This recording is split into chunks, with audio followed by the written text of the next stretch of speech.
Bonjour à tous et bienvenue dans ce nouvel épisode de Plein Phare, le podcast business 100% breton. Nous sommes Mathilde et Yann, deux entrepreneurs brestois dont l'objectif est de mettre en lumière la Bretagne et son dynamisme économique. Nous vous présentons aujourd'hui Erwan Leméné, cofondateur d'Écoterie. Cette start-up brestoise a pour objectif de valoriser l'engagement des entreprises sur les sujets du climat et de la biodiversité. Elle a d'ailleurs séduit de nombreux investisseurs avec ses 3 levées de fonds pour près de 20 millions d'euros. Experte de la contribution carbone, Écoterie propose des projets forestiers en Bretagne aux entreprises, mais aussi aux particuliers. Vous pouvez devenir propriétaire d'arbres, un investissement à la fois écologique et économique. Écologique car cela compense vos émissions de carbone, et économique car cet actif vous rapporte de l'argent à la coupe de l'arbre. On pourrait également ajouter éthique, puisqu'Écoterie reprend uniquement des forêts en mauvais état pour les reconstruire et créer de nouveaux puits de carbone. On vous souhaite une très bonne écoute.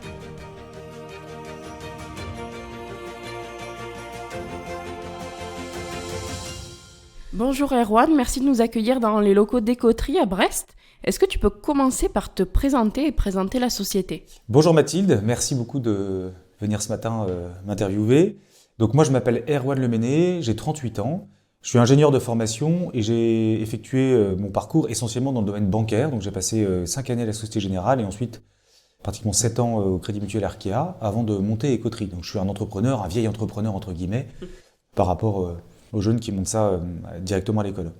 Et donc Écoterie, en 2 phrases, c'est une société dont l'objectif est de valoriser et récompenser l'engagement des entreprises dans le sujet du climat, de l'environnement et de la biodiversité. Alors peut-être pour détailler un peu plus, parce que c'est assez général, et puis maintenant on englobe ça, alors je suis désolé pour l'anglicisme, pour nos auditeurs, on englobe ça dans ce qu'on appelle les Nature-Based Solutions.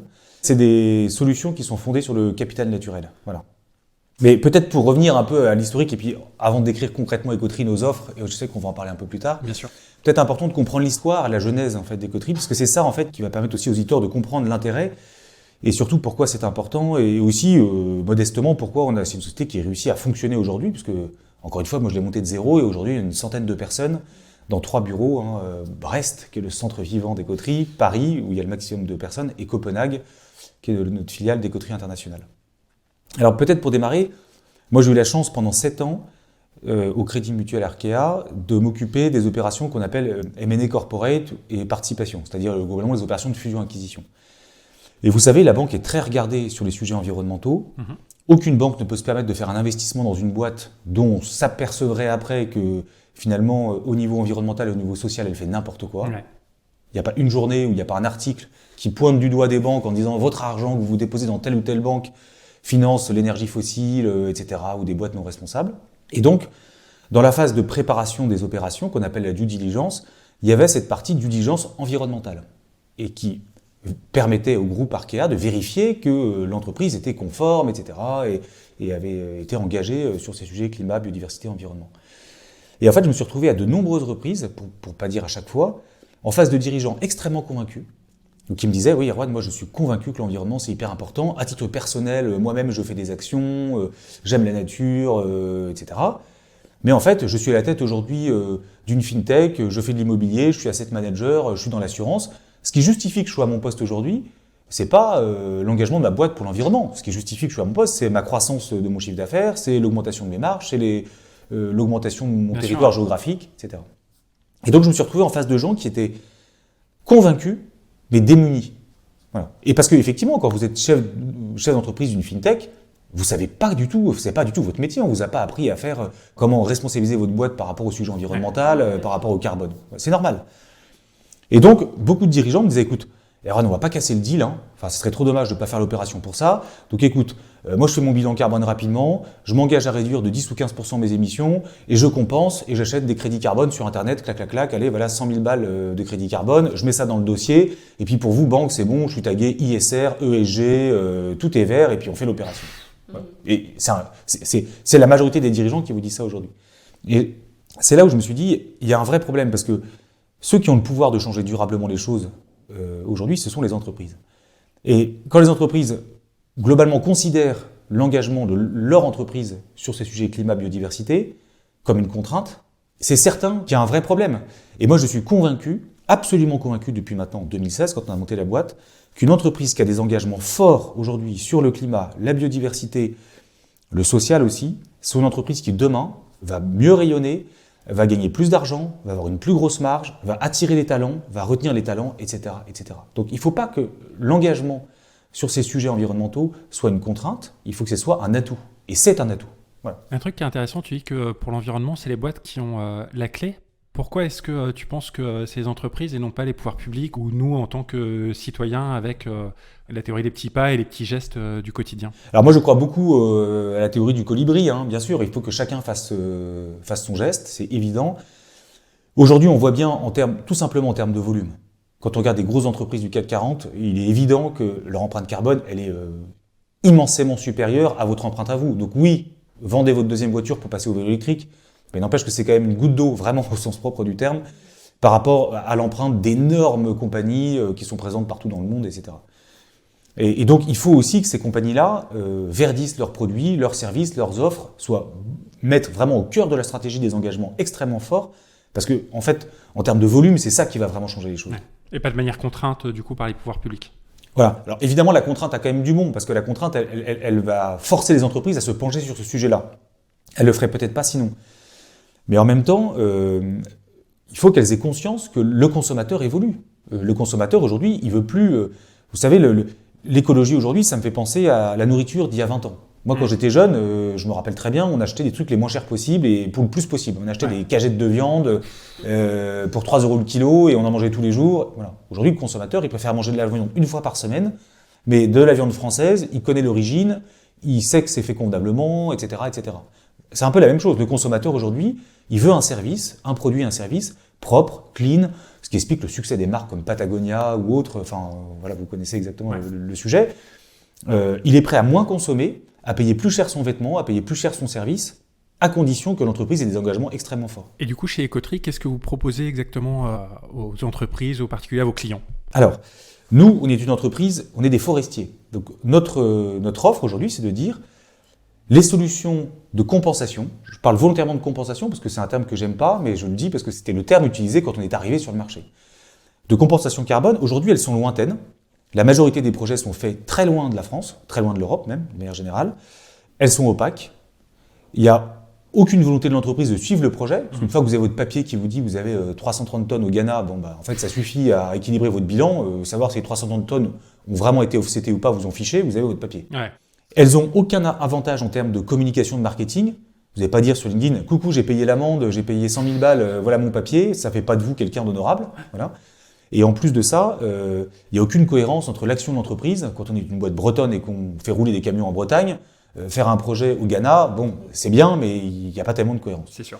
Donc nous, on propose des projets de nature-based solution, des projets fondés sur la nature, majoritairement forestiers aujourd'hui, dans lesquels l'entreprise ou les particuliers vont financer le reboisement, l'amélioration et la gestion durable des forêts. Donc on va recréer un puits de carbone là où il n'y en avait pas.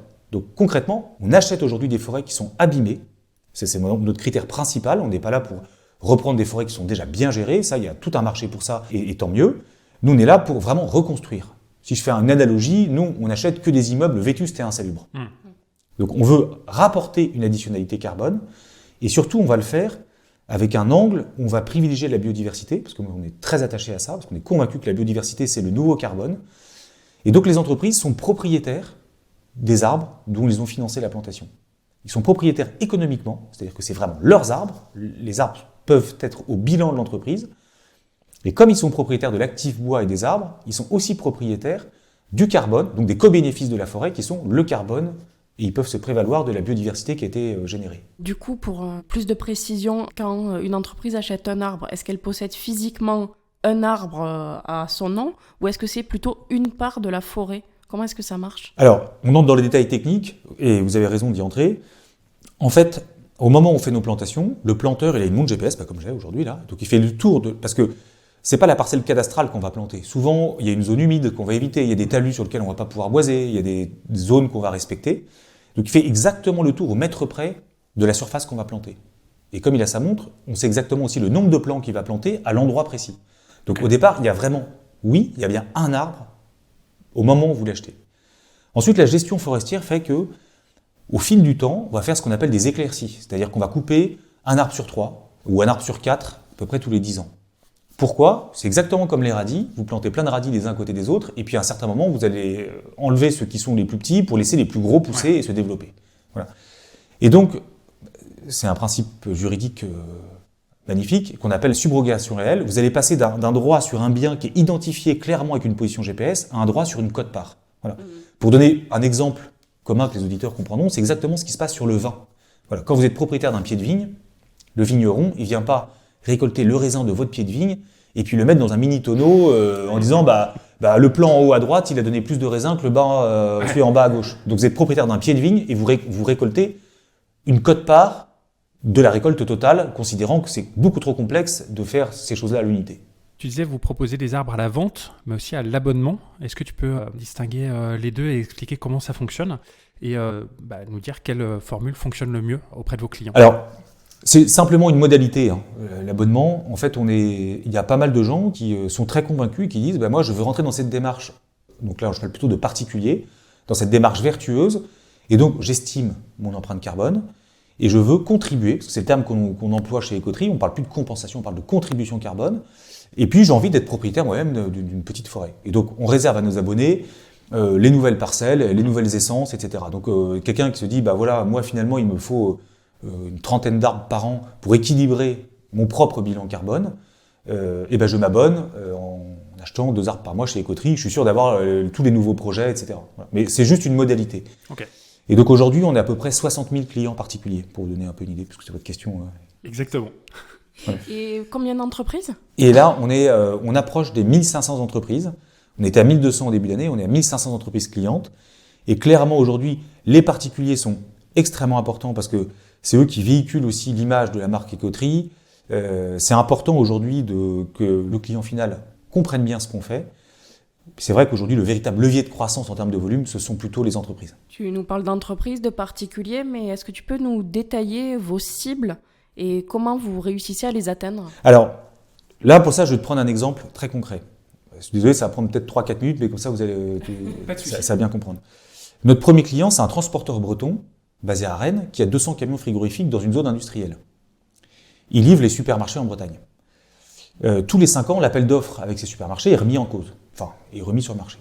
La deuxième question dans l'appel d'offres, c'est quels sont vos engagements sur les aspects environnementaux ?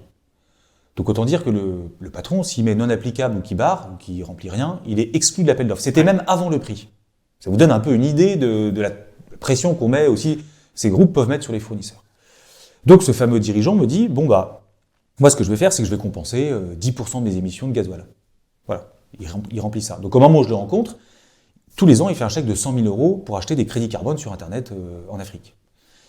Premièrement, c'est une charge. Donc clairement, il va gagner moins d'argent, c'est une charge fixe. Deuxièmement, c'est une charge fixe récurrente. C'est-à-dire qu'une fois qu'il a mis le pied dedans, il ne peut plus dire non, je suis 10% neutre le carbone cette année, et puis l'année prochaine, finalement non. Voilà. Il est obligé de respecter ses engagements. Donc ces 100 000 €, il va devoir les payer tous les ans. Il ne pourra plus revenir en arrière. Troisièmement, c'est une charge récurrente qui est variable. Le prix de la tonne carbone en 2016, c'était 28 €. Aujourd'hui, on est plus proche des 60-65 €. Donc, en fait, les 100 000 € de l'époque, ce serait 250 000 € aujourd'hui. Aucun avantage, je l'ai dit, en termes de communication marketing, dire j'ai payé l'amende, fait pas de vous quelqu'un d'honorable. Et quatrièmement, le projet, il a rien à voir avec la choucroute, et il est fait à l'autre bout du monde, alors que vous roulez en Bretagne. Ouais. Donc avec Écoterie, il va associer son offre, en l'occurrence le transport de produits frais, avec Écoterie en disant moi pour chaque kilomètre, je vais m'engager à planter des arbres, etc. Alors c'est de l'argent qu'il va payer, mais c'est un investissement, c'est pas une charge, donc ça va être au bilan de son entreprise. Le carbone de ces arbres va lui permettre d'avoir tous les ans le carbone qu'il aurait dû acheter par ailleurs. Et ce, quel que soit le prix. C'est absolument magique, c'est-à-dire que demain, la tonne vaut 1 000 €, moi je suis propriétaire d'une forêt, d'arbres qui me génèrent le carbone que j'aurais dû acheter par ailleurs. Là, pour le coup, il a un véritable avantage en termes de marque, de communication, puisqu'il va pouvoir communiquer positivement, il va amener ses salariés sur la parcelle, il va pouvoir amener ses clients sur la parcelle, et puis le projet est fait localement, ce qui apporte une cohérence d'ensemble, c'est ça qui est très important, pour que ces engagements écologiques aient un sens et suscitent l'adhésion, il faut qu'il y ait une cohérence. Ouais. Voilà. Et c'est ça vraiment qui aujourd'hui nous permet d'avoir cette croissance, c'est que les entreprises voient chez Écoterie un projet local, auditable, traçable, concret, qui apporte de la valeur sur la marque, qui apporte de la valeur aussi au niveau des salariés, et en plus de ça, qui est intelligent dans le sens où effectivement, plutôt que d'aller payer une amende, on va vraiment financer un projet concret que les gens peuvent comprendre. Est-ce qu'il y a d'autres initiatives un petit peu similaires à la vôtre, soit en France, soit dans le monde, qui existent ? Alors le sujet des climate tech, green tech, c'est en explosion en ce moment, et c'est tant mieux. Et moi je trouve ça génial parce que dans cet univers en fait des startups à impact, on n'a pas vraiment d'ennemis. On est tous là pour le même but. On fait ça vraiment avec des convictions extrêmement fortes. Et tant mieux s'il y a deux concurrents. Et à la limite, j'irai même plus loin, tant mieux s'il y en a qui marchent mieux que nous. Notre sujet, nous, on a créé, moi j'ai dit, je suis un vieil entrepreneur, j'ai créé cette boîte à 35 ans. Moi, mon sujet, c'est de craquer ce sujet principal qui est le sujet environnemental. Donc, il y a beaucoup de compétiteurs aujourd'hui. On a quand même un avantage majeur, c'est que nous, on n'est pas une plateforme. Beaucoup aujourd'hui de sociétés se montent en disant, d'un côté, il y a des clients qui ont besoin de carbone. De l'autre côté, il y a plein de forêts privées, de personnes privées, d'ONG, d'associations, etc., qui ont besoin de financement. On match les deux et nous, on prend notre com au passage. Nous, on a fait le choix dès le départ, et ça c'est fondamental chez nous, d'être un acteur, ce qu'on appelle intégré. Alors oui, on propose du carbone, de la biodiversité, du social, mais les projets, ils sont faits chez nous. Si ça se passe pas bien, ils peuvent nous taper dessus directement parce que les forestiers, ils sont chez nous. Voilà. Et surtout, ça apporte un élément qui est essentiel dans le secteur des climate tech, c'est le suivi. Planter un arbre, vous savez, votre arbre, il fait 30 cm. Ouais. Qu'est-ce qu'il va faire qui va vraiment capter du carbone? C'est s'il est géré durablement, si on est capable de s'assurer dans 10 ans qu'il est toujours là, parce qu'il va jouer son rôle de puits de carbone sur du très long terme. Donc, comme nous, on a la main sur les actifs, comme on maîtrise ça et comme on a 12 forestiers, une équipe d'une douzaine de personnes internes qui suit au quotidien ces projets-là, on est certain de pouvoir dire aux clients, le projet que vous avez financé il y a 5 ans, il est toujours bien là. Et si ça se passe pas bien, on va rectifier les choses, etc. Ce qui est moins facile quand vous êtes une plateforme et que le projet il est fait chez monsieur Janssen au Danemark et que vous n'allez pas au Danemark tous les 4 matins pour voir si le projet fonctionne bien. Bien sûr. Tu disais que quand on achetait un arbre, c'était pas une charge mais un investissement. Et effectivement, quand on va sur le site d'Écoterie, on voit que les arbres peuvent rapporter de l'argent. Est-ce que tu peux nous expliquer ça ? Alors, c'est extrêmement simple. C'est ça qui est magnifique avec la nature, c'est que on a beau monter les concepts les plus compliqués, en fait, la nature est ce qui est le plus performant au départ. Bah, vous êtes propriétaire d'un arbre. Un arbre produit du bois, c'est du bois d'œuvre. Vous plantez un arbre qui fait 30 cm, et dans 40, 50, 60 ans, ça dépend du type d'arbre, vous aurez 1 mètre cube, 1,5 mètre cube de bois. Bon, aujourd'hui, à 80, 70, 80 euros le mètre cube, vous faites le calcul. C'est vos arbres, donc 100% de la récolte du bois revient à ses propriétaires. C'est aussi simple que ça. Vous êtes propriétaire forestier exactement de la même manière que si vous allez, avec l'argent de votre livret A, vous achetez une forêt dans le Finistère, vous avez des revenus. Donc, après, nous, ce qu'on impose à nos clients, c'est de dire, vous êtes propriétaire de votre arbre, mais vous nous déléguez entièrement la gestion. Et la gestion, c'est pas de monoculture, pas de coupe rase, du bois d'œuvre, et on maximise la biodiversité. Donc on ne crée pas des champs d'arbres dans lesquels, dans 40 ans, viendra une abatteuse qui va tout foutre à plat avec une coupe qu'on appelle à blanc. Voilà. Donc ça, c'est vraiment des engagements forts, et nos clients sont d'accord avec ça. Comment est-ce que vous avez débuté le projet, avec quels capitaux, et comment est-ce que vous avez choisi les sites sur lesquels réaliser ces implantations d'arbres ?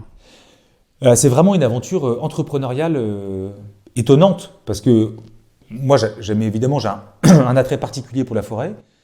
J'aurais jamais pu imaginer créer une boîte comme Écoterie. Jamais. Au départ, on l'a fait en disant, on fait un truc entre copains. On adorait la forêt. Il se trouve que dans les cofondateurs, il y avait un gestionnaire forestier. Et en fait, on a acheté en 2014, avec nos propres sous, une forêt.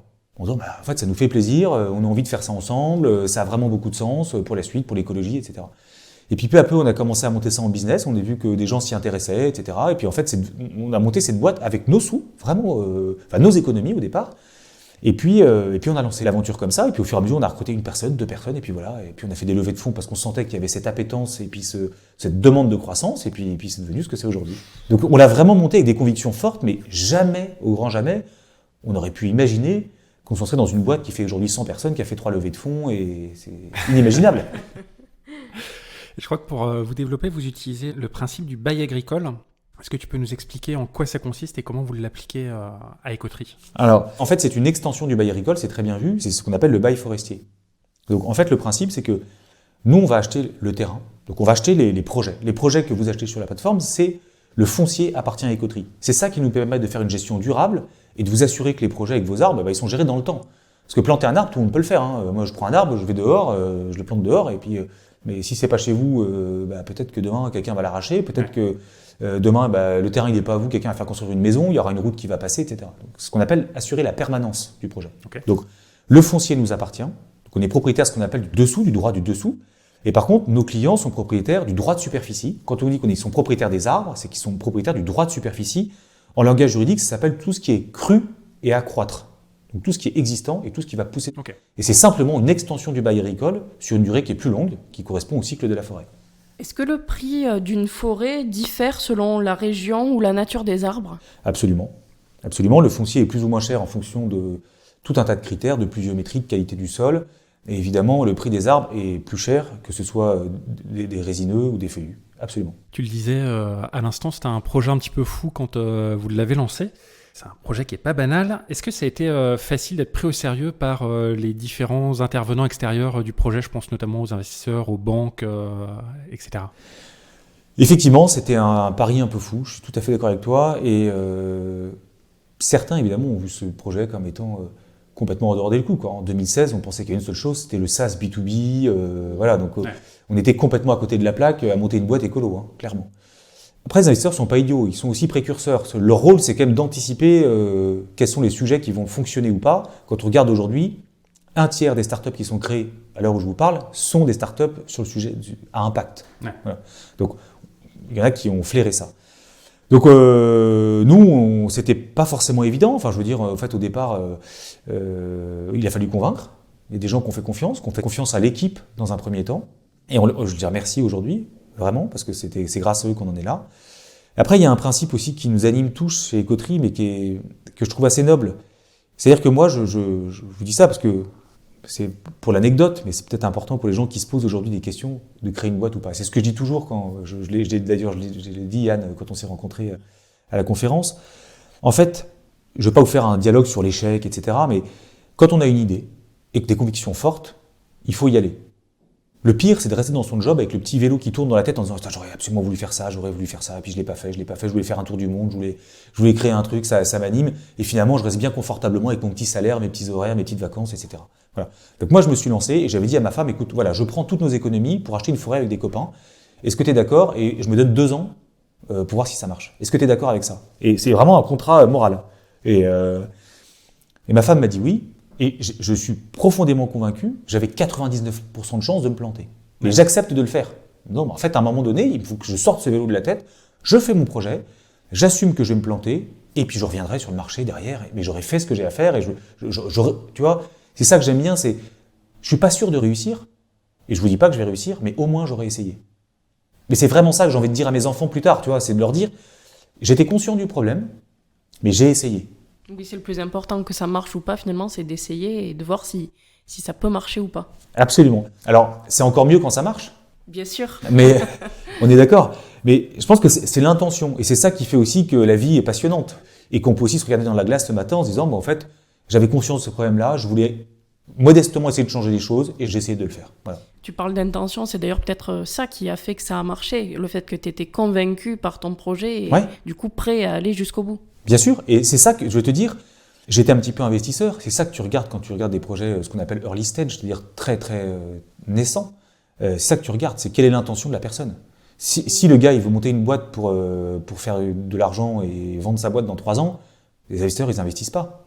Les gens qui réussissent le mieux, c'est des gens qui sont absolument convaincus, qui iront jusqu'au bout, qui sont capables de faire des nuits blanches pour leur projet, parce qu'ils sont passionnés aussi, c'est ça qui est intéressant. Ouais.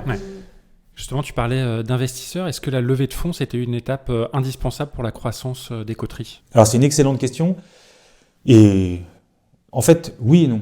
Écoterie est une boîte qui est structurellement rentable. On a été rentable sur 2 exercices. Maintenant, il faut savoir que la croissance s'achète. Pour le dire autrement, une fois que tu as fait un exercice rentable et que tu as 40 000 euros, 50 000 euros de résultats nets, tu peux embaucher une personne. Donc, tu as le choix entre dire, bon, en fait, ça marche super bien, on a plein d'appels, il y a plein de projets, il y a plein de trucs à faire, on est sollicité de partout, donc je vais recruter une personne l'année prochaine. Donc, tu sais que de toute façon, tu ne vas pas faire beaucoup plus.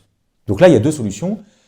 Soit tu te développes tout seul, mais vraiment pas vite, avec le risque aussi que d'autres concurrents voient une bonne idée, lèvent des fonds et aient plus vite que toi, soit tu lèves des fonds en disant, en fait, j'ai du travail pour 10, mais j'ai pas l'argent pour 10, donc je fais une levée de fonds. Est-ce que nous expliquait Jean-Pierre Nadir dans la dernière interview du podcast Plein Phare, donc investisseur dans l'émission qui va être mon associé sur M6, que justement l'important c'était d'avoir les fonds le plus rapidement possible pour générer une croissance rapide et se positionner rapidement sur le marché. Il y a vraiment ce qu'on appelle une prime au leader. C'est-à-dire que quand tu as une bonne idée, globalement, il y a plein de gens qui regardent, qui te copient, qui vont sur ce terrain-là. Bon. Quand tu as la bonne idée et que tu as les fonds pour recruter et très vite aller prendre le marché et te positionner, évidemment, tu as beaucoup plus de chances de succès que si tu fais ça avec une personne à la fois tous les ans. Tu l'as dit tout à l'heure, vous avez effectué 3 levées de fonds. Est-ce que tu peux nous les détailler rapidement ? Bien sûr. Effectivement, 3 levées de fonds. Donc, la première, c'est ce qu'on appelle une levée de fonds seed. C'est-à-dire que le projet commençait à marcher. Donc, c'est des investisseurs qui viennent vraiment au démarrage. Donc, il y a un produit, il commence à avoir des clients. Donc, c'est une première levée de fonds qu'on a fait avec West Web Valley, qui s'appelle maintenant Epopée Gestion. Et puis, 2 ans et demi après, ça marchait encore mieux. Et on s'est posé la question de l'ouverture d'un bureau à l'international. Donc, on a levé à ce moment-là 2 millions avec un groupement qui s'appelle Accurafi, un groupement de chefs d'entreprise, enfin de dirigeants. Et puis, plus récemment, à l'été dernier, on a fait une levée de fonds de 12 millions avec des acteurs un peu plus gros. Donc, un corporate qui est Société Générale, un fonds, là aussi, d'entrepreneurs qui s'appelle Financière Fonds Privés et un fonds impact qui s'appelle Famae. Là, du coup, à chaque fois que vous réalisez des levées de fonds, ça dilue un petit peu plus le capital. Oui. J'imagine que tu as moins de capital maintenant que tu en avais en 2016 quand tu as créé la société. Est-ce qu'il n'y a pas un risque à diluer comme ça le capital, à faire plusieurs levées de fonds successives ? Alors, j'ai 2 réponses à t'apporter. La première, oui, on est dilué. Alors, je vais te faire une première réponse qui est la réponse qui vient du fond du cœur, c'est en fait, je m'en fiche un peu. Moi, ce qui est important, c'est de continuer cette boîte. Ce que j'aime, c'est me lever au quotidien, travailler avec mes collaborateurs, pousser cette idée au maximum. Je fais pas ça pour l'argent. Tant mieux s'il y a de l'argent, je suis pas contre non plus, mais j'allais dire que c'est ça, moi, c'est l'intérêt de l'entreprise qui prime avant tout. Voilà. Et c'est l'intérêt du projet. Il n'y a pas plus satisfaisant, vraiment, et je suis vraiment, je suis pas philosophe, mais il n'y a pas de plus grande satisfaction que d'avoir un projet qui est né dans ta tête et qui fonctionne. Bien plus que d'avoir de l'argent. Il y a des gens qui ont monté un projet, qui s'est cassé la gueule, mais qui ont réussi à faire un cash out avant, qui ont plein d'argent. Moi, ça m'intéresse pas. Ce qui m'intéresse, c'est d'avoir eu une idée, de réussir à la monter et que ça fonctionne. Il n'y a pas de plus grande satisfaction, et même s'il n'y a pas de sous à la fin. Voilà. Voilà. Et la deuxième réponse, je vais te faire une réponse de financier pour le coup. Il vaut mieux avoir 10, 15, 20% d'un gros gâteau que d'avoir 55% d'un gâteau tout petit. On est bien d'accord. Ce qui est important à la fin, c'est le montant en euros. Ouais. Voilà. Et quand tu fais des levées de fonds, malgré tout, le montant en euros il est plus important, même si tu as moins de capital. Est-ce que tu peux nous dire comment on valorise son entreprise et comment on définit ses KPI pour convaincre les investisseurs ? Alors, excellente question. Quand on lève des fonds, on a ce qu'on appelle le pitch, ou l'histoire qu'on va raconter, ce qu'on veut faire, etc. Le KPI qui ne ment jamais, c'est le chiffre d'affaires. Voilà, c'est la croissance. Voilà, moi, j'ai un bon ami qui a une phrase que j'aime beaucoup qui dit « Un projet, il est viral ou il ne l'est pas ». C'est pas à moitié, enfin voilà, soit ça marche bien, soit ça marche pas. Voilà. Et donc, en fait, cette croissance du chiffre d'affaires, elle donne des indications très concrètes sur la santé plus tard financière de l'entreprise. Après, il y a plein d'autres indicateurs. Un des indicateurs importants, c'est ce qu'on appelle le pipe, c'est-à-dire quel est le nombre de demandes qu'on a. Évidemment, surtout en ce moment, on est dans une phase où les projets mettent plus de temps à se créer parce qu'on a des plus grosses entreprises avec des délais de décision qui sont plus longs, mais aussi avec des plus gros volumes. Par contre, on discute avec un pipe aujourd'hui qui est absolument gigantesque. On a pratiquement toutes les boîtes du CAC 40 et même du SB 120 avec qui on travaille. Voilà. Ça, c'est des éléments importants. C'est-à-dire quelles sont les demandes, quelle est l'attraction, combien de devis ont été envoyés, combien de gens vous ont appelé, etc. Et donc, il faut de l'argent pour répondre à ça. Il faut que moi, j'ai des gens au téléphone qui puissent répondre à toutes ces demandes. Avant de travailler chez Ecotree, on l'a dit, tu as travaillé un petit moment en banque, notamment sur les fusions-acquisitions dont tu parlais. Qu'est-ce que ça t'a apporté, toi, cette expérience bancaire dans ces levées de fonds et quelles sont les erreurs à éviter que tu as pu repérer des deux côtés ? Là, je vais me mettre du côté de l'entrepreneur. Il faut toujours lever les fonds quand on n'en a pas besoin et quand on est en position de force. Quand on passe ça, quand vous avez besoin de cash, les investisseurs, ils réduisent la valorisation, ils vous mettent la pression jusqu'au dernier moment, puis quand vous êtes acculé, qu'il vous reste plus qu'un mois de cash et que vous n'avez même pas l'argent pour payer les salaires du mois suivant, vous dites oui à tout. Ouais. Voilà. Donc ça, c'est le premier point. Deuxièmement, les levées de fonds, elles s'anticipent énormément. C'est-à-dire que la croissance, on la planifie, et donc il faut faire extrêmement attention. La trésorerie, c'est vraiment l'élément déterminant dans une boîte, Il n'y a rien de pire pour un entrepreneur que de se dire j'ai un projet qui marche, j'ai plein de demandes, mais j'ai plus de trésorerie, je peux plus avancer, quoi. Voilà. C'est vraiment ce qu'on appelle la mort rapide. J'ai plein de demandes, mais je peux pas embaucher ou j'ai plus de trésor. Et puis il y a des décalages de paiement. Voilà. Ça c'est fondamental. Ensuite, après, dans les plus gros fails que j'ai pu, dans les plus gros échecs que j'ai pu voir, constater dans le portefeuille de participation des différentes banques dans lesquelles j'ai travaillé ou même dans mes copains, il y a deux choses. Déjà, il y a l'équipe. Il faut que l'équipe soit vraiment solide, soudée, communique énormément, partage la même vision, se voit souvent. Ça, c'est vraiment hyper important parce que très vite, il peut y avoir des divergences. Et plus la boîte vaut cher, plus il y a des levées de fonds, plus il y a des divergences. Ouais. Un gars qui va dire, ouais, mais moi, c'est bon, ça fait 5 ans que je suis au turbin, la boîte vaut des millions, j'ai envie de vendre. Voilà. Donc ça, il faut vraiment un alignement parfait.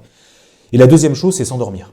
Quand tu lèves des fonds, tu as 10 millions, 10, 12 millions sur ton compte en banque, tu es là, youpi, je prends un super bureau, c'est la fête, on achète tous les derniers ordinateurs, on fait un super séminaire. Il faut rester frugal. Voilà, il faut avoir cette mentalité qu'en Inde, ils appellent le Yugart, c'est-à-dire il faut vraiment faire le minimum. C'est important d'utiliser extrêmement bien les fonds et de ne pas se dire j'ai de la trésor, je fais un peu n'importe quoi. Parce qu'une fois que vous faites n'importe quoi, vous ne pouvez plus revenir en arrière. Ah, c'est sûr. Alors. Tu parlais d'équipe. Hein. Est-ce que c'est important d'impliquer l'équipe dans le processus de levée de fonds ou alors est-ce que ça se fait dans les hautes sphères de l'entreprise? Alors, je pense qu'il y a deux choses. Quand tu lèves des fonds, c'est que tu veux faire de la croissance. Donc nous, c'est une question qu'on a posée avant de faire cette série B. On aurait pu ne pas la faire. Hein. On avait un exercice à l'équilibre, donc on aurait pu continuer tel qu'on l'était à l'époque. Donc ce qu'on a fait, c'est qu'on a fait un séminaire. On a dit aux gens, qu'est-ce que vous voulez faire? Est-ce que vous voulez qu'on se continue sur cette voie-là? Et puis, par contre, on calme un peu la voilure, on essaye de faire mieux année après année pour augmenter un peu notre résultat quand même, mais faire mieux avec la même chose. Ou est-ce que vous voulez qu'on fonce comme des bourrins et qu'on lève des fonds et qu'on double de taille? Bon, la réponse était non, le marché est là, il faut y aller à fond, on a envie de ça, on y va franco. Donc, j'avais la validation de l'équipe, je savais ce que l'équipe avait envie de faire. Et les gens viennent pour ça. Ouais. Les gens, si tu leur dis tu vas pas te dépasser demain, il y a plus de moyens, ou il y a moins de moyens, ou il y a les mêmes moyens que l'année dernière pour faire tel ou tel truc en communication, en marketing, en vente, en IT, les gens disent moi ça m'embête, moi si je vais dans une start-up, c'est pour me dépasser, c'est pour craquer quelque chose, voilà. Donc on a levé des fonds, après la levée de fonds, oui, elle se fait plus à notre niveau, et on implique des collaborateurs à certains moments dans la levée de fonds, parce qu'il y a besoin aussi, les investisseurs ont besoin de rencontrer la forêt, l'IT, etc. Mais c'est-à-dire que globalement, le gros du travail se fait à notre niveau. Ouais. Tu peux nous expliquer ce que c'est série A, série B dont tu parlais? Oui, absolument. Alors, le seed, c'est vraiment donc la première levée de fonds. Tu finances un tout début de projet qui commence à avoir un produit un peu qui fonctionne avec des premiers clients. Ce qu'on appelle la série A, c'est le premier vrai tour de table où tu commences à avoir des investisseurs un peu professionnels qui se positionnent et qui disent on a un projet qui marche vraiment, en fait il faut mettre des sous pour vraiment le faire exploser. Et la série B, elle vient plutôt consolider ta croissance, et là on en est vraiment là aujourd'hui, qui est un peu déroutant, parce que nous on a toujours l'habitude d'avoir une croissance hyper vite. Un bonhomme qui rentre égale plus de chiffre d'affaires. Ouais. C'était une règle de 3, 1 euro te donne X euros en sortie, ou X hectares gérés, ou X arbres plantés, on voit comme on veut. La série B, elle vient consolider un peu, donc tu as souvent ce qu'on appelle un plateau après la série B, parce que quand tu arrives à 100 personnes, tu recrutes des managers. Les managers, ils ne te rapportent pas plus de business, ils coûtent cher, plus cher, parce que c'est des gens seniors, un peu seniors, donc ils coûtent plus cher. Et ils sont là pour coordonner les équipes, donc ils ne sont pas directement en train d'apporter de la valeur, enfin, en train directement de vendre, ou de développer, ou de communiquer, ou de planter. Ouais. Tu vois. Donc c'est un peu déroutant, parce que tu te retrouves avec des coûts fixes plus importants, il faut 5-6 managers, mais elles vont te permettre d'aller encore plus loin demain, parce que tu ne crées pas une boîte de 1000 personnes avec un chef et 1000 personnes en dessous. C'est sûr, il faut structurer un petit peu. Ouais. Voilà. La relation avec les investisseurs, comment ça se passe? À quel rythme vous devez rendre des comptes? Quel compte vous devez leur rendre? Alors, il y a un pacte d'actionnaires, hein. Donc le contrat est très clair. Nous, on a un board par trimestre, on reporte nos chiffres, tout ce qui se passe, ce qui va bien, ce qui va mal. Et ce qu'il faut, c'est être le plus transparent possible avec ces investisseurs. Les investisseurs, c'est pas des lapins de 3 semaines. Il ne faut pas leur raconter n'importe quoi. Quand ça va bien, il faut le dire. Quand ça va mal, il faut le dire aussi. Est-ce que vous avez mis en place un advisory board pour accompagner votre croissance? C'est une bonne question. On l'a fait à un moment donné. Et puis on a arrêté tout simplement parce que c'est compliqué d'avoir des gens qui viennent donner des conseils qui ne sont pas forcément au capital, qui ne sont pas forcément à l'intérieur de l'entreprise et qui n'ont pas forcément le temps. Donc aujourd'hui, c'est plutôt des mentors qu'on a chacun de notre côté, qu'on consulte dès qu'on a des questions. Et à la place de l'advisory board, est-ce qu'il n'y a pas d'autres solutions type les BSA qui peuvent être préférables pour impliquer un petit peu plus justement les personnes autour de l'entreprise? Alors bon, pour les salariés, il y a les BSPCE que vous connaissez déjà. Mhm. Nous, on associe nos salariés à la création de valeur d'Ecoterie pour plusieurs raisons. Déjà, c'est un élément de rémunération. Enfin, ça fait partie quelque part un peu du package. Deuxièmement, il n'y a pas plus normal et logique que si l'entreprise fonctionne, eux qui ont contribué à cette réussite soient aussi valorisés, pécuniairement, clairement. Le système des BSA, il peut fonctionner avec des gens qui sont un peu à l'extérieur, qui vont vous apporter quelque chose que vous n'avez pas, à condition qu'ils soient conditionnés. Voilà, ça c'est vraiment ma théorie, c'est que on ne donne pas des BSA à quelqu'un qui va dire oui, je vais te donner des conseils, appelle-moi le soir, voilà, c'est pas comme ça que ça fonctionne. Souvent c'est dans le business, quelqu'un qui dit écoute, moi j'ai des entrées chez tel acteur, je vais te positionner, je vais défendre ton dossier, je vais te faire entrer en relation avec tout un tas de personnes, et puis en contrepartie, si ça fonctionne, bah, tu me donnes, plutôt que de me donner de l'argent ou un contrat d'apporteur d'affaires, bah, tu vas me donner des titres de la société qu'on appelle des BSA. Comment est-ce que vous faites pour concilier la logique environnementale et économique qui sont souvent considérées en opposition ? Est-ce que c'est facile d'accorder les deux ? Alors, c'est une question que j'adore, parce que je suis très assertif là-dessus. L'écologie, le climat, la biodiversité doit devenir un business. Je suis convaincu de ça. Il faut que ce soit un business, et un business très rentable. Pourquoi ? Parce que sinon les choses ne vont pas changer. Si on commence à dire non mais le climat, la biodiversité, c'est les assos, les gens font ça quand ils ont le temps, on met 3 centimes dans une petite caillotte en papier à la boulangerie pour le climat. Et en fait, le sujet il est gigantesque, c'est le principal enjeu du 21e siècle. Comment vous voulez qu'on résout ça ? Est-ce qu'on soigne le cancer aujourd'hui en disant oui, bah, quand on aura le temps, des gens vont soigner le cancer en mettant on va mettre une pièce de 20 centimes à la caisse du supermarché pour soigner le cancer ? Non. Et je peux vous dire qu'aujourd'hui, les entreprises qui sont dans le domaine de la santé ne sont pas celles qui sont le plus à plaindre. Ouais. Donc il faut que ça devienne un business parce qu'on vit sur un espace qui est fini, qu'on abîme et qu'on doit préserver pour les générations futures et tout simplement pour vivre. Et on a passé le cap des 8 milliards il y a 3 jours. On sera à peu près 10-11 milliards en 2050. Et comment vous voulez qu'on fasse ? Ces gens-là, ils veulent manger, ils veulent se déplacer, ils veulent avoir une voiture, le dernier iPhone. Enfin, on ne va pas y arriver. Donc il faut qu'aujourd'hui, qu'il y ait des boîtes aujourd'hui qui soient responsables de cleaner la planète, enfin de trouver des méthodes pour qu'on puisse tous cohabiter ensemble à 10 milliards sans dire à des gens bah vous crevez de faim puis vous allez vous voler en jet privé et pour en même temps respecter le capital naturel. Donc ça revient un petit peu à ce que tu disais tout à l'heure, le but c'est de mettre le plus de cash possible, le plus rapidement possible sur la table pour que le sujet soit le mieux pris en compte et le plus rapidement possible, un petit peu comme ce qui s'est fait à une autre échelle pour les vaccins sur le Covid où tout d'un coup il y a eu un paquet énorme d'argent sur la table et le vaccin a été développé en 2 ans au lieu de 10 ans. Exactement. Vous avez franchi la barre des 10 millions de chiffre d'affaires en 2022 ? Pas encore. Vous allez franchir on l'espère.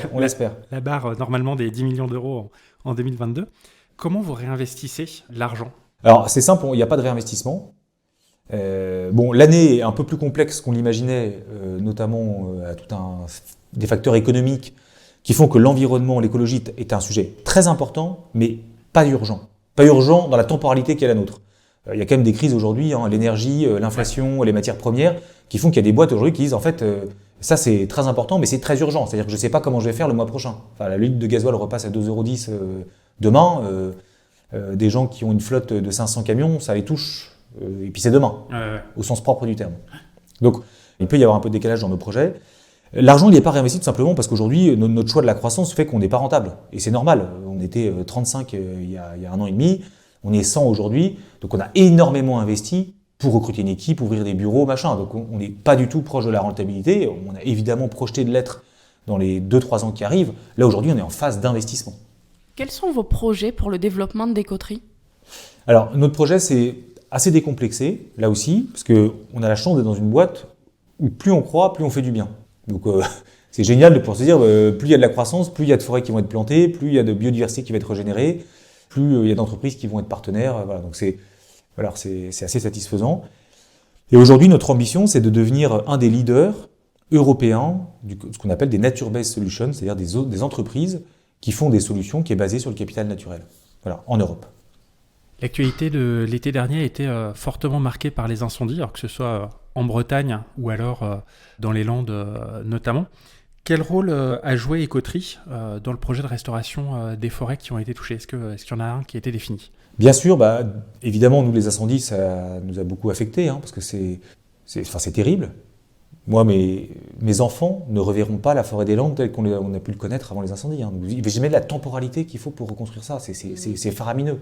C'est un peu comme Notre-Dame, quand Notre-Dame a brûlé, c'est des siècles qui partent en fumée. Je veux dire, c'est irrattrapable. Vous pouvez faire couler tous les millions que vous voulez sur la table, ça ne vous redonnera pas la forêt des Landes telle que les gens ont connue. Donc évidemment, nous, on s'est rapproché d'un certain nombre d'acteurs pour aider à ce financement-là. Et d'ailleurs, on est sur 2 projets de reboisement des forêts qui ont brûlé cet été. On a trouvé des financements, des partenaires, des entreprises qui veulent financer ça pour les générations futures. Absolument. Quelles sont les conséquences sur Écoterie quand il y a un incendie de forêt? Il faut rester très humble par rapport à ça. Je veux dire, en fait, aujourd'hui, ce qui détruit le plus les forêts, c'est pas tellement les incendies. Alors c'est spectaculaire, mais c'est pas ça qui est le plus grand risque. Le plus grand risque, c'est les maladies. Et notamment la scolite, qui est ce petit scarabée qui vient se glisser sous les écorces des résineux et qui est capable de mettre par terre des centaines d'hectares en quelques mois. Et en fait, on se rend compte, et ça c'est magnifique parce que je vous parle de biodiversité, nous on ne fait que de la sylviculture dite pro-sylva, proche de la nature en français, où on mixte systématiquement des feuillus et des résineux. Et ce qui est formidable là-dedans, c'est que ces forêts développent un écosystème où elles sont beaucoup plus résilientes aux incendies, parce que la forêt des Landes, l'une des raisons pour lesquelles ça allait aussi vite, c'est qu'il n'y a que des résineux. Ouais. Les résineux, c'est une boîte d'allumettes. Voilà. Vous mettez des feuillus là-dedans, en fait, ça va aussi brûler, mais beaucoup moins vite. Et ça va se répandre beaucoup moins vite.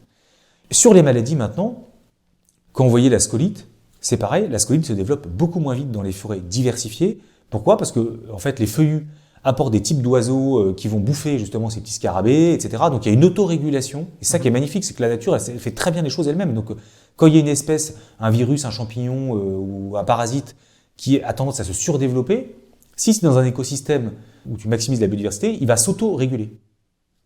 Moi, je suis convaincu qu'aujourd'hui, que le seul schéma qui fonctionne, notamment sur les projets basés sur la nature, c'est des projets dans lesquels on met au centre la biodiversité. Comment est-ce que tu te vois dans 10 ans ? C'est une bonne question. Moi, je m'éclate dans ce que je fais, donc je me projette toujours là-dessus. Après, il faut savoir aussi saisir des opportunités. Peut-être que demain, il y aura un rapprochement, peut-être qu'il y aura... Je ne sais pas du tout ce qui va se passer. En tout cas, moi, c'est un sujet qui me passionne et dans lequel je me projette. Est-ce que ce sera avec Écoterie ? Est-ce que ce sera avec Écoterie plus une autre boîte ? Est-ce que ce sera avec... Enfin, je ne sais pas du tout, mais en tout cas, c'est un sujet sur lequel je pense qu'on a réussi très modestement à inscrire quelque chose qui était un peu nouveau. Alors, ça reste aujourd'hui très petit, et on est une toute petite boîte, Et je pense que le sens de l'histoire va quand même nous aider, je pense, parce que les gens sont de plus en plus sensibles aujourd'hui à ces sujets-là. Donc moi, je vois les 10 ans de manière très sereine, quoi. Merci beaucoup pour tes réponses. On va passer à nos questions habituelles, nos questions plein phare. La première, quel est ton endroit préféré en Bretagne ? Alors, le Cap d'Erquy, qui est à côté du Cap Fréhel. Et pourquoi cet endroit-là ? Déjà parce que c'est une histoire familiale. J'ai de la famille là-bas. J'aime beaucoup courir au bord de la mer. C'est une région qui est très préservée. Il n'y a pas beaucoup d'habitations le long de la côte. Et il y a des couleurs qui sont absolument formidables. Il y a, vous savez, ce qu'on appelle les landes et bruyères. Donc il y a beaucoup de landes qui sont absolument magnifiques. Et puis des forêts derrière, entièrement préservées. Et quand vous êtes dans l'eau, parce que moi je me baigne toute l'année. Bravo. Quand vous êtes dans l'eau, vous voyez aucune maison et vous voyez que les landes magnifiques avec des forêts derrière. Et voilà, c'est vraiment un endroit absolument magnifique en Bretagne. Qu'est-ce que c'est pour toi être breton ? Alors, être breton, c'est vraiment une identité pour moi. Et c'est un attachement à ce territoire qui est vraiment viscéral. Je vis en Bretagne et je passe mes vacances en Bretagne. Et c'est marrant parce que j'aime aussi beaucoup voir autre chose. C'est-à-dire que j'aime bien voyager, j'aime bien voir d'autres pays. Mais je n'imagine pas une seule seconde pouvoir y vivre longtemps. Voilà, donc c'est vraiment un attachement pour moi vraiment à la beauté des paysages, évidemment à la mer et au climat aussi. Même la pluie ? Même la pluie. Est-ce que tu peux nous dire quelle est selon toi l'entreprise à suivre en Bretagne ? Ou les entreprises si tu n'arrives pas à faire de choix ? Il y a une entreprise que j'aime beaucoup, vous pourrez peut-être les interviewer, c'est Blue Observer. Je ne sais pas si vous connaissez Blue Observer ? Non. De nom. C'est un bateau, donc c'est l'ancien bateau de Maud Fontenoy, je crois, qui s'appelait Adrien, qui a battu le record du tour du monde à l'envers. Donc c'est un bateau en aluminium, c'est un gros bateau, parce que pour faire le tour du monde à l'envers, on se tape les vagues en face. Et qui est maintenant reconverti dans un bateau qui fait beaucoup de sciences sur le domaine océanographique et qui est un peu innovant, puisqu'ils l'année dernière, ils ont fait une campagne où ils ont largué plusieurs dizaines de bouées météo dans l'Atlantique, au lieu de dépêcher un gros bateau à moteur, etc. Donc ils ont fait une transatlantique, l'aller-retour, en déposant ces fameuses balises météo qui sont une espèce de grosses ogives qui flottent entre deux eaux en fait. Ils ont fait ça à la voile, je trouve ça extraordinaire. Super intéressant, effectivement. Ouais. Merci beaucoup Erwan d'avoir participé au podcast. Pour les auditeurs qui souhaiteraient te retrouver, est-ce que tu es présent sur certains réseaux sociaux ? Essentiellement sur LinkedIn. Sur LinkedIn, ça marche, on remettra le lien en note du podcast. Et est-ce que tu peux rappeler pour ces mêmes auditeurs l'adresse du site Ecotree, s'il te plaît ? Bien sûr, vous tapez Ecotree, E-C-O-T-R-E dans n'importe quel moteur, vous tomberez directement dessus, c'est ecotree.green. Ou .fr, ça marche aussi, voilà, les deux fonctionnent. Super, merci beaucoup Erwan. Merci. Merci Yann, merci Mathilde. Un grand merci à Erwan Lemesnay de nous avoir présenté sa start-up Ecotree, son engagement et les valeurs qu'il porte. Nous espérons que cet épisode vous a plu également. Si vous souhaitez continuer cet échange avec Erwan, vous pouvez retrouver les liens de son site et ses réseaux sociaux dans les notes du podcast. Merci à vous pour votre écoute, on se retrouve début 2023 pour un nouvel épisode. On espère que vous passerez de belles fêtes de fin d'année et d'ici là, retrouvez-nous sur nos réseaux sociaux Instagram, LinkedIn et Facebook ou sur notre site pleinphare-podcast.fr. N'oubliez pas de nous laisser un avis sur votre plateforme d'écoute favorite si l'épisode vous a plu. À très bientôt!